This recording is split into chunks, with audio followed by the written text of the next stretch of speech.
Yes प्रिय विद्यार्थियों, Vasudeva academy में आप सबका हार्दिक स्वागत है। प्रिय विद्यार्थियों, वासुदेवा परिवार की ओर से आपके लिए ऑनलाइन क्लासेस उपलब्ध कराई जा रही हैं। आप सभी विद्यार्थी वासुदेवा का ऐप डाउनलोड कीजिए। डाउनलोड करने के बाद आप घर बैठे हमारे वासुदेवा परिवार की ओर से हमारे जो एक्सपर्ट की टीम है उसके माध्यम से घर बैठे शिक्षा अर्जित कीजिए, अपने ज्ञान में वृद्धि कीजिए। तो प्रिय विद्यार्थियों, आज मैं मुकेश जोशी वासुदेवा परिवार की ओर से एक हिस्ट्री के अध्याय के साथ आपके समक्ष प्रस्तुत हुआ हूं। प्रिय विद्यार्थियों, आज की ऑनलाइन क्लास में मैं आपको एक चैप्टर का अध्यापन का कार्य करवाऊंगा और उस चैप्टर का नाम है महात्मा बुद्ध। प्रिय विद्यार्थियों, आपने पढ़ रखा है 6ठी शताब्दी ईस्वी पूर्व में भारत में दो नए धर्मों का उदय हुआ। एक धर्म था जैन धर्म और दूसरा धर्म था बौद्ध धर्म। और आज हम महात्मा बुद्ध के बारे में विस्तृत विवेचना करेंगे। विद्यार्थियों, महात्मा बुद्ध का जन्म 563 ईस्वी पूर्व में हुआ और उनको महापरिनिर्वाण 483 ईस्वी पूर्व में प्राप्त हुआ। अब लेते हैं महात्मा बुद्ध के बारे में प्रारंभिक जानकारी।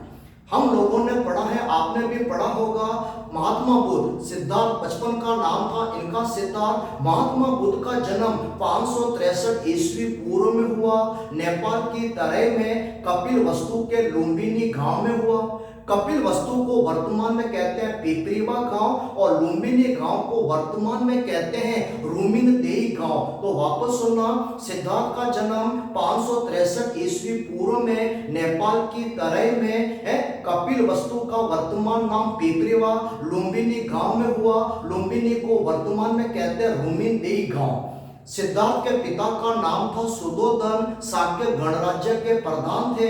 माता का नाम था महामाया और सिद्धार्थ के जन्म के 7 दिन बाद उनकी मां महामाया की मृत्यु हो गई। महामाया के निधन के पश्चात सिद्धार्थ का लालन पालन उसकी मौसी गौतमी प्रजापति ने किया। सिद्धार्थ के गोत्र का नाम था गौतम, इसीलिए वो गौतम के नाम से जाने गए। हम एक शब्द पढ़ते हैं गौतम बुद्ध, तो गौतम बुद्ध अपने नाम के आगे गौतम क्यों लगाते थे? क्योंकि उनका जन्म कौन से कुल में हुआ था? गौतम गोत्र में हुआ था, इसीलिए वो अपने नाम के आगे गौतम शब्द लगाते हैं। लेकिन कुछ किताबों में लिखा हुआ है, क्या लिखा हुआ है? क्योंकि उसका लालन पालन उसकी मौसी गौतमी प्रजापति ने किया, इसलिए वो अपने नाम के आगे क्या लगाते हैं? गौतम। लेकिन इसका सटीक सही उत्तर है कि वो गौतम कुल से संबंधित थे। सिद्धार्थ शाक्य गणराज्य से संबंधित है और राजकुमार थे। फिर सिद्धार्थ धीरे धीरे क्या करते थे? बचपन से वो चिंतनशील थे और इतने चिंतनशील थे, हमेशा जम्बू वृक्ष के नीचे जाकर बैठ जाया करते थे। उसके पिताजी को बड़ी टेंशन हुई। अब उसके पिताजी सुधोधन ने फटाफट सिद्धार्थ का विवाह कराया। सिद्धार्थ की पत्नी का नाम था यशोधरा। यशोधरा के अन्य नाम जरूर याद रखना। यशोधरा के अन्य नाम थे भद्रकच्छा, गोपा और बिंबा। ये यशोधरा के अन्य नाम थे। विवाह होने के उपरांत भी बुद्ध वास्तव में जम्बू पेड़ के नीचे जाकर बैठ जाते थे और वहां चिंतनशील रहते थे। अब उसके पिताजी सुधोधन ने सिद्धार्थ के लिए 3 अलग अलग ऋतुओं के लिए अलग अलग महलों का निर्माण कराया ताकि उसका बेटा ऐसो आराम से रह सके। लेकिन सिद्धार्थ तो एकदम चिंतनशील।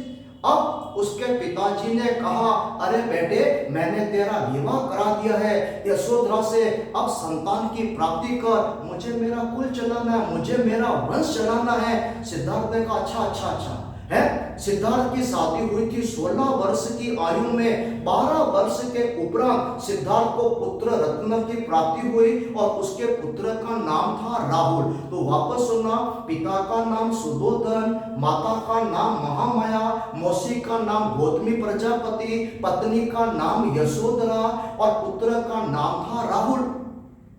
एक दिन सिद्धार्थ ने अपने सारथी से कहा, सारथी, मुझे नगर का भ्रमण करना है, आज मैं नगर भ्रमण करूंगा। सिद्धार्थ नगर भ्रमण के लिए निकले।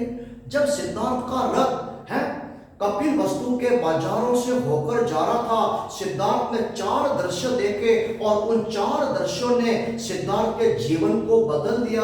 उन चारों दृश्यों को देखकर सिद्धार्थ ने सन्यासी बनने का निर्णय लिया। कौन से 4 दृश्य थे? ये चारों दृश्य आपको लाइन से याद रखने पड़ेंगे। पहला दृश्य कर दो, एक वृद्ध व्यक्ति। सिद्धार्थ ने देखा एक वृद्ध व्यक्ति बाजार से जा रहा है, हाथ में लकड़ी है और पीड़ा से तड़पते तड़पते जा रहा है। सिद्धार्थ का रथ रुका। सिद्धार्थ ने उस वृद्ध व्यक्ति को देखा। ये वृद्ध व्यक्ति ऐसे तड़पते तड़पते जा रहा है, साथ में इसका कोई परिवार का सदस्य साथ में नहीं है। क्या एक दिन मैं भी ऐसा वृद्ध बनूंगा? मैं भी ऐसी पीड़ा में तड़पूंगा, मेरे साथ भी कोई नहीं होगा? उस दृश्य को देखा। सिद्धार्थ का रथ आगे चला। सिद्धार्थ ने सारथी से कहा, रथ रोका। सिद्धार्थ ने दूसरा दृश्य देखा, एक बीमार व्यक्ति वहां से तड़पते तड़पते जा रहा था। सिद्धार्थ ने कहा, रुग्ण व्यक्ति, बीमार व्यक्ति, और इसके साथ मदद करने वाला कोई नहीं। उस दृश्य को देखा। सिद्धार्थ के है जंगोरा। यह दृश्य देखकर सिद्धार्थ आगे चला। सिद्धार्थ ने तीसरा दृश्य देखा है। तीसरा दृश्य क्या था? कुछ व्यक्ति एक मृत व्यक्ति को लेके जा रहे थे। सिद्धार्थ ने देखा जो मृत व्यक्ति को लेके जा रहे हैं वो तो आगे रोते रोते चल रहे हैं, और जो पीछे लोग चल रहे हैं वो आराम से हंसी मजाक करते हुए चल रहे हैं। सिद्धार्थ ने कहा, ये जीवन की वास्तविकता है क्या? पीछे लोग चल रहे हैं, उन पर कोई भी गम शोक नहीं है। सिद्धार्थ का रथ आगे चला। सिद्धार्थ ने चौथा दृश्य देखा। सिद्धार्थ ने चौथा दृश्य देखा, एक हंसता मुस्कुराता साधु वहां से जा रहा है। उसके चेहरे पर कोई शिकायत नहीं, कोई गम नहीं, कोई उदासी नहीं, वो हंसता मुस्कुराता जा रहा है। लोगों ने जो खाने के लिए दिया वो खाना खा लिया और यहाँ वहां बैठकर लोगों को उपदेश दे रहा है। 4 दृश्य देखे और सिद्धार्थ ने समझ लिया ये जो हंसता मुस्कुराता साधु सन्यासी है, ये जीवन का वास्तविक आनंद है, यही जीवन की वास्तविकता है। इन चारों दृश्यों को देखकर सिद्धार्थ अपने महल में आए। सिद्धार्थ बेचैन बेचैन से रहने लगे और अंत में 29 वर्ष की आयु में अपनी पत्नी यशोधरा और अपने पुत्र राहुल को सोता हुआ छोड़कर आधी रात के समय सिद्धार्थ ने ज्ञान और सत्य की प्राप्ति के लिए अपना घर त्याग दिया। यही घर त्याग की घटना बौद्ध साहित्य में महापि निष्क्रमण कहलाती है। तो वापस सुना, महापि निष्क्रमण किसे कहते हैं? तो सटीक उत्तर हो जाएगा 29 वर्ष की आयु में सत्य और ज्ञान की प्राप्ति के लिए बुद्ध ने अपना ग्रह त्याग दिया। यही ग्रह त्याग की घटना क्या कहलाती है? महापि निष्क्रमण कहलाती है। बुद्ध ने अपना ग्रह त्यागा है, अपने घोड़े हैं कंथक और सारथी का नाम था छंदक है, वो साथ लेकर नगर के पार तक गए। दोनों को वापस महल भेज दिया। बुद्ध ने अपने बाल कटवा दिए। बाल कटवाने के बाद अपने कपड़े भी उन्होंने परिवर्तित चेंज कर दिए हैं, और फिर वो एक साधारण व्यक्ति की तरह सत्य और ज्ञान की प्राप्ति के लिए निकले। यहां से वहां भ्रमण करते हुए सिद्धार्थ सबसे पहले एक गुरु के पास पहुंचे। उस गुरु का नाम था आलार कलाम, जो सांख्य दर्शन के प्रतिपादक थे। तो very most important question for all competitive exam कि सिद्धार्थ के पहले गुरु का क्या नाम था? आलार कलाम। किस दर्शन के विशिष्ट गुरु थे? सांख्य दर्शन के गुरु थे। आलार कलाम के आश्रम में थोड़े दिन रहे, लेकिन सिद्धार्थ को आनंद की प्राप्ति नहीं हुई और आलार कलाम का कुटिया छोड़कर, आश्रम छोड़कर सिद्धार्थ आगे की ओर बढ़े। दूसरा गुरु बनाया रुद्रक रामपुत्र को। पहला गुरु आलार कलाम, दूसरा गुरु रुद्रक रामपुत्र। लेकिन सिद्धार्थ को रुद्रक रामपुत्र से भी आनंद की अनुभूति नहीं हुई। वो भी आश्रम छोड़कर सिद्धार्थ आगे बढ़े और मार्ग में सिद्धार्थ की मुलाकात 5 ब्राह्मणों से हुई। सिद्धार्थ ने कहा, ए ब्राह्मणों, ये धरती के साक्षात देवता, धरती के तीसरे देवता, आप कहाँ जा रहे हो? ब्राह्मणों ने कहा, आप कौन हैं? तो सिद्धार्थ ने कहा, मैं तो ज्ञान की प्राप्ति के लिए जा रहा हूँ। ब्राह्मणों ने कहा, हम भी जा रहे हैं। तो सिद्धार्थ ने कहा, चलो हम सब 6 के 6 साथ चलते हैं। अब सिद्धार्थ और 5 ब्राह्मण भ्रमण करते हुए बिहार के बोध गया के उरुवेला के वनों में पहुंचे। पहुंचे, उरुवेला के वनों में पहुंचे, तो सिद्धार्थ ने कहा यह जगह बहुत शांत और सौम्य जगह है, हम यहीं पर सत्य और ज्ञान की प्राप्ति करेंगे। हैं, ब्राह्मणों ने कहा बहुत बढ़िया है। अब सिद्धार्थ वहां पर पहुंचे हैं, और वहां पर पहुंचने के बाद पीपल का पेड़ था, पीपल के पेड़ के नीचे सिद्धार्थ ने अपना आसन जमाया। ब्राह्मण भी आसपास में सत्य और ज्ञान की प्राप्ति के लिए बैठे। उसी समय है बोध गया के उरुवेला में सेनानी की पत्नी थी सुजाता। सुजाता दूध लेकर आई और सुजाता खाना लेकर आई है। सुजाता ने कहा लो आप भी ब्राह्मण भी भोजन करो और सिद्धार्थ भी भोजन करे। तो ब्राह्मण तो अपने आप को बहुत क्यों उच्च और शुद्ध समझते हैं। उन्होंने कहा हम तो पवित्र हैं, हम तो शुद्ध हैं, हम कैसे सुजाता के हाथ का भोजन कर ले। ब्राह्मणों ने मना कर दिया। लेकिन बुद्ध जो वर्ण व्यवस्था है में विश्वास नहीं करते थे, है महात्मा बुद्ध के बारे में आपने पढ़ा, छुआछूत का विरोध किया, समानता पर बल दिया, और सिद्धार्थ ने है सुजाता के द्वारा दिए गए भोजन और दूध को ग्रहण किया। ब्राह्मणों ने कहा अरे तो आदमी है कि कौन है, सुजाता के हाथ का भोजन तूने ग्रहण कर लिया। सिद्धार्थ ने कोई जवाब नहीं दिया। अब सिद्धार्थ बैठे पीपल के पेड़ के नीचे, ब्राह्मण भी बैठे। अब ब्राह्मणों ने देखा सिद्धार्थ बैठ तो गया, ब्राह्मण वहां से उठे हैं। अब ब्राह्मण क्या तपस्या करने के लिए बैठे, ब्राह्मण तपस्या करने के लिए बैठ गए। बुद्ध से नाराज थे कि सुजाता के हाथ का खाना ले लिया। अब सिद्धार्थ को बैठ के तपस्या में लीन, पांचों ब्राह्मण उठे। क्यों कि ब्राह्मणों को पेट में लगी भूख। ब्राह्मणम का पीरियम ब्राह्मणम भोजनम पीरियम है, भूख सहन कर नहीं पाए, फटाफट उठे, सिद्धार्थ को हिलाया, सिद्धार्थ तो बैठ गए। पांचों ब्राह्मण उससे वहीं पर छोड़कर है उरुवेला के वनों से चले गए। सिद्धार्थ बैठे रहे। प्रिय विद्यार्थियों, उसी समय सिद्धार्थ की तपस्या भंग करने के लिए है एक वहां पर बहुत बड़ा राक्षस टाइप आदमी आया जिसे कहते हैं काम वहां पर आया और सिद्धार्थ का ध्यान भंग करने लगा। लेकिन सिद्धार्थ ने उस काम को मार गिराया, उस काम पर जीत हासिल की। इसलिए सिद्धार्थ का दूसरा नाम क्या रखा गया, कामजीत। जिसने काम पर जीत हासिल की इसलिए सिद्धार्थ को कामजीत कहा गया। प्रिय विद्यार्थियों, 29 वर्ष की आयु में उन्होंने अपना घर त्याग किया और 35 वर्ष की आयु में पीपल वृक्ष के नीचे सिद्धार्थ को ज्ञान की प्राप्ति हुई। कौन से पेड़ के नीचे, पीपल वृक्ष के नीचे। कितनी आयु में प्राप्त हुई, 35 वर्ष की आयु में। किस नदी के किनारे सिद्धार्थ को ज्ञान की प्राप्ति हुई, सिद्धार्थ को निरंजना या पुनपुना, निरंजना नदी का दूसरा नाम क्या था, पुनपुन नदी, निरंजना पुनपुन नदी के किनारे सिद्धार्थ को ज्ञान की प्राप्ति हुई। ज्ञान प्राप्ति के पश्चात सिद्धार्थ किन नामों से जाने गए, बुद्ध के नाम से प्रसिद्ध हुए, तथागत के नाम से प्रसिद्ध हुए और शाक्य मुनि के नाम से प्रसिद्ध हुए। सिद्धार्थ ने ज्ञान की प्राप्ति की और देखा पांचों ब्राह्मण कहां गए, पांचों ब्राह्मण तो गुम। सिद्धार्थ वहां से उठे और सिद्धार्थ वहां से उठे, यहां से वहां भ्रमण किया। उसी समय सिद्धार्थ की मुलाकात दो बंजारों से हुई। एक बंजारे का नाम था तपस्सु और दूसरे का नाम था बलिन। सिद्धार्थ ने अपना प्रथम शिष्य किससे बनाया, दो बंजारे को, तपस्सु और बलिन को अपना प्रथम शिष्य बनाया। अब सिद्धार्थ यहां से वहां भ्रमण करते हुए उत्तर प्रदेश के सारनाथ के ऋषिपत्तन स्थित मर्गदा बगीचे में पहुंचे। मर्गदा बगीचे का दूसरा नाम है डियर पार्क। अनेकों बार परीक्षा में सवाल पूछते हैं सिद्धार्थ ने अपने जीवन का प्रथम उपदेश क्या कहा दिया, तो अब शब्द में कर देते हैं डियर पार्क। अब बच्चा कहते हैं डियर पार्क थोड़ा होता है मर्ग, मर्ग को अंग्रेजी में क्या कहते हैं, डियर। तो उसने कहां पर पहुंचे, उत्तर प्रदेश के सारनाथ के ऋषिपत्तन के मर्गदा अर्थात डियर पार्क बगीचे में पहुंचे। सिद्धार्थ वहां पे जाकर बैठ गए और मन ही मन सोच रहे थे जीवन का पहला उपदेश किसे दूं, जीवन का प्रथम उपदेश किसे दूं। उसी समय वो पांचों ब्राह्मण वहां से जा रहे थे। अरे वो देखो सिद्धार्थ बैठा, वो देखो बैठा। पांचों ब्राह्मणों देखो, अरे ये आदमी यहाँ पर कहां से आ गया। पांचों ब्राह्मण नीचे झुके और चिपते चिपते हुए वहां से जा रहे थे। अचानक सिद्धार्थ की नजर पड़ी, अरे ब्राह्मण देवताओं और धरती के तीसरे देवताओं, इधर इधर।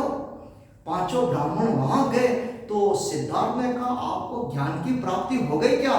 तो पांचों ब्राह्मणों ने कहा नहीं, अभी ज्ञान की प्राप्ति तो हाँ हमें करनी है।